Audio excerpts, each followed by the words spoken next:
In today's video, I'm going to teach you how to delete all conversation history in Grok. Whether you're doing a privacy cleanup or just starting fresh, I'll walk you through the exact places to click, what to expect on screen, and a few tips so you don't lose anything important by accident. First, open your browser and go to the Grok website, then sign into your account.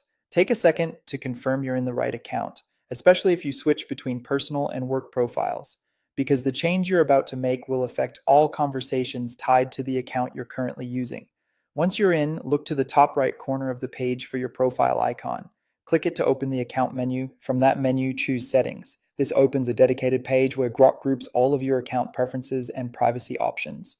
Inside Settings, find the section labeled Data Controls. This is the area that handles how your information is managed. Click Data Controls to open it. You'll see options related to privacy and data usage.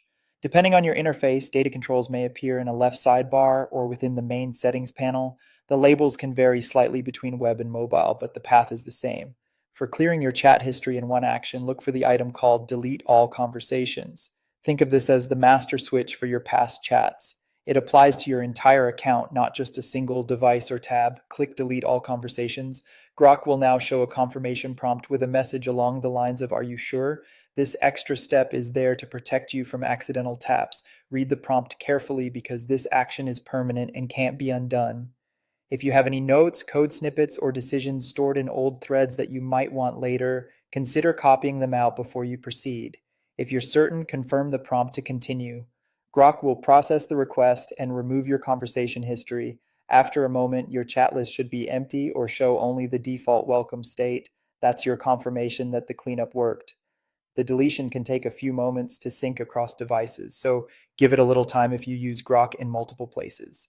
A couple of final tips. Deleting all conversations clears the content of your chats from your account's view, but it doesn't change your subscription, billing, or general account settings. Also, if you collaborate in shared environments, remember this removal targets your account's conversations. And that's it. You've successfully deleted all conversation history in Grok quickly and safely.